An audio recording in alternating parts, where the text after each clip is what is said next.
Welcome to my YouTube channel. आज जो बच्चों मैं आपको क्वेश्चन करवाने जा रही हूँ ये एपी सीरीज़ के साथ रिलेटेड है। इंटरेस्टिंग क्वेश्चन है, ठीक है। ऐसे ज़रूरी नहीं है कि हमने फॉर्मूले लगाने हैं। जनरल अवेयरनेस का क्वेश्चन है, ठीक है। हम जनरल अवेयरनेस के साथ भी इस क्वेश्चन को कर सकते हैं। अभी मैं आपको समझाती हूँ बेटे क्या है इस क्वेश्चन में दिया क्या हुआ है। एक पार्थ नाम का लड़का है, उसको स्पैम कॉल्स आ रही हैं बेटे, सबको आती हैं, ठीक है जी। इसको जो फर्स्ट कॉल आई थी ना बेटे 2:48 PM पे आई थी। ये इसकी कॉल हिस्ट्री है, ठीक है। आप इस बात पे कंफ्यूज मत हो जाना कि 2:48 यहाँ पे लिखा हुआ है, ठीक है, नीचे लिखा हुआ है। बेटे आप ना अपनी ना कॉल हिस्ट्री निकाल कर देखना, जो लेटेस्ट कॉल आती होती है ना वो ऊपर होती है, ठीक है जी। जो पीछे टाइम जो पहले कॉल आई होंगी वो डी पीछे होंगी, ठीक है। फर्स्ट कॉल जो है वो 2:48 PM पे आई थी, फिर 2:52 PM पे, फिर 2:58 PM पे, फिर 3:06 PM पे, फिर 3:16 PM पे। उन्होंने बोला है कि इसी सेम पैटर्न के साथ जो है वो कॉल आ रही है बेटे, ठीक है जी। अब आपको फिफ्थ कॉल तो मालूम है 3:16 PM पे आई थी। उन्होंने बोला भी जब उसको 13 कॉल आएगी तो उस टाइम पे कितना टाइम होगा, जब 13 कॉल आएगी ना तो तब कितना टाइम होगा ये हमने फाइंड करना है। देखो फर्स्ट कॉल तो आई है 2:48 PM पे, सेकेंड 2:52 PM पे, इसी पैटर्न के साथ कॉल आ रही है। 13 कॉल जब आएगी तब टाइम कितना होगा ये हमने फाइंड करना है। अभी मैं आपको समझाती हूँ क्वेश्चन क्या है बेटे। अभी यहाँ पे देखो, जरूरी नहीं है हमने इसमें फॉर्मूले लगाने हैं, ठीक है जी। यहाँ पे देखो 2:52, पहले 2:48 PM पे, फिर 2:52 PM पे, फिर 2:58 PM पे, ठीक है जी। चलो आगे 3:06 PM पे, ओके। इन्होंने 13 कॉल निकालने को बोला। अभी हम 13 कॉल नहीं निकालेंगे, हम फिफ्थ कॉल निकालेंगे। अगर आपने फिफ्थ कॉल निकालनी हो तो इसका क्या मेथड है, यहाँ पे डिफरेंस देखो बेटे, 4 का, यहाँ पे 6 का, यहाँ पे 8 का, ठीक है जी। अब यहाँ पे देखो जो एपी बन रही है वो ये नहीं बन रही, ये बन रही है। जो टाइम गैप है, जो सक्सेसिव टाइम के बीच में गैप है ना बेटे, वो एपी बन रही है। बच्चे क्या सोच रहे हैं कि ये एपी बन रही है। पहले तो ये कंफ्यूजन दूर कर देती हूँ मैं आपका, ठीक है। अब आपने फिफ्थ कॉल निकालनी है। 13 कॉल की बात हम बाद में करेंगे, पहले फिफ्थ कॉल निकालनी है। कैसे निकालोगे बेटे, देखो एक तो मेथड ये है कि यहाँ पे 4 का डिफरेंस है, यहाँ पे 6 का है, यहाँ पे 8 है। नेक्स्ट मालूम ही है आपको 10 का होगा, क्योंकि सेम पैटर्न के साथ जो है कॉल आ रही है उसको 2 मिनट के गैप के साथ इंक्रीज हो रहे हैं 2 मिनट। अगर यहाँ पे 4 था, यहाँ पे 6, यहाँ पे 8, यहाँ पे 10, तो नेक्स्ट जो कॉल आएगी वो 3:16 PM पे आएगी, ठीक है जी। इस मेथड के साथ आपको कोई फॉर्मूला नहीं लगाना पड़ेगा। फिर नेक्स्ट जो कॉल आएगी बेटे वो 12 मिनट के बाद आएगी, मीन्स 3:28 PM पे, ठीक है जी। ऐसे आप सभी कॉल्स फाइंड कर सकते हो, जो 13 कॉल भी फाइंड कर लोगे बेटे। बट ये थोड़ा सा मेथड लेंथी है, ठीक है जी। यहाँ पे देखो आपको फिर 14 ऐड करना पड़ेगा, ठीक है। फिर टाइम निकालना पड़ेगा, फिर 16 ऐड करना पड़ेगा, फिर टाइम निकालना पड़ेगा, ठीक है जी। एक और मेथड भी तो है, मैं अभी बताती हूँ। ये मैं रेज कर दूँ 1 मिनट।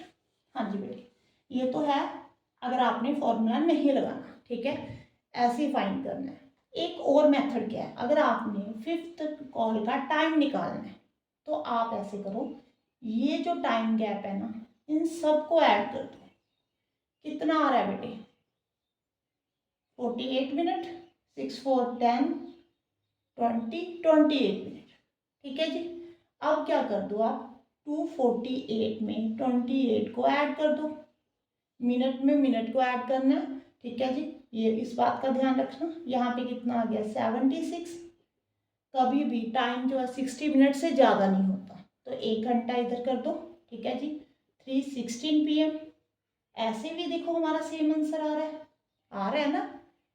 हमने जो मेथड यूज़ करना है, आप तो 10th क्लास में हो बेटे, ठीक है, आपने एपी सीरीज के फॉर्मूले यूज़ करने हैं। तो आप कैसे करोगे बेटे, देखो यहाँ पे 13 कॉल निकालनी है, तो जो यहाँ पे सीरीज बन रही है ना, पहले आप क्या कर दो, उनका सम कर दो, वहाँ पे टाइम निकाल लो कि कितने टाइम के बाद 13 कॉल आएगी, फिर जो टाइम आ जाएगा इसमें ऐड कर देना। पर प्रॉब्लम क्या है बच्चों को, यहाँ पे बच्चों को क्या प्रॉब्लम आ रही है कि उनको ये नहीं मालूम कि यहाँ पे कितनी टर्म्स होंगी, ये देखो जब हमने फिफ्थ कॉल निकाली थी, यहाँ पे जो सीरीज बन रही थी उसमें कितनी टर्म थी बेटे? 4। अगर हमने फोर्थ कॉल निकालनी होती, ठीक है, इसको रहने दो, 3 टर्म्स थी, ठीक है।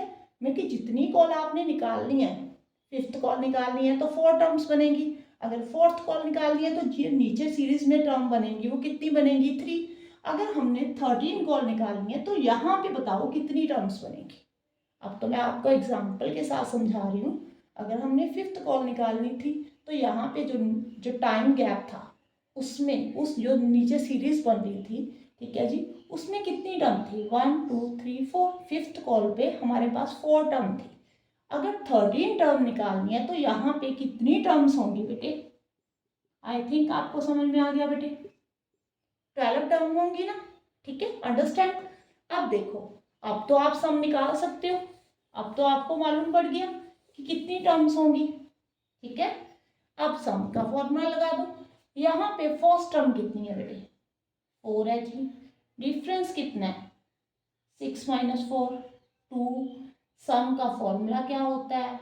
n/2 2a + n - 1 × d। Okay, यहाँ पे n कितना है बेटे? 12 टर्म्स है, मैंने अभी बताया है, ठीक है। 2 × a 4, n - 1 12 - 1 d 2, ठीक है जी। यहाँ पे 6 आ गया बेटे, 4 2 = 8, यहाँ पे 22, 6 × 30 कितना हो गया? 180। इसका मतलब जो 13th कॉल आएगी वो 180 मिनट के बाद आएगी। हाँ जी, 1 आवर में 60 मिनट होते हैं, सबको मालूम है।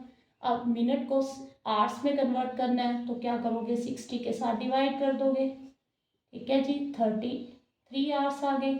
इसका मतलब जो फर्स्ट कॉल आई थी बेटे 2:48 PM पे आई थी।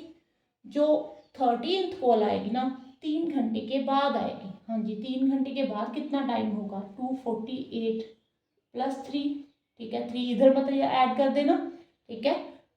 5:48 PM पे आएगी बेटे। आई थिंक आपको समझ में आ गया होगा। जब भी ऐसे कोई क्वेश्चन की प्रॉब्लम आए ना तो उसको छोटी एग्जाम्पल लेकर सोचा करो, ठीक है। जब आप प्रैक्टिस करते हो ना तो ऐसे कोशिश किया करो कि हम अगर मैंने फिफ्थ टर्म निकालनी होती तो मैं कैसे निकालूंगा, फिर उसके बाद 13 टर्म को देखो, ठीक है। अगर आप सीधा ही 13 टर्म को देखोगे तो आप कंफ्यूज हो जाओगे, ठीक है। आई थिंक आपको समझ में आया होगा। अगर आपको समझ में आया बेटे, वीडियो को लाइक कर देना और चैनल को सब्सक्राइब जरूर कर देना और कमेंट बॉक्स में बताया करो कि आपको मेरी वीडियो कैसी लग रही है। Thank you for watching.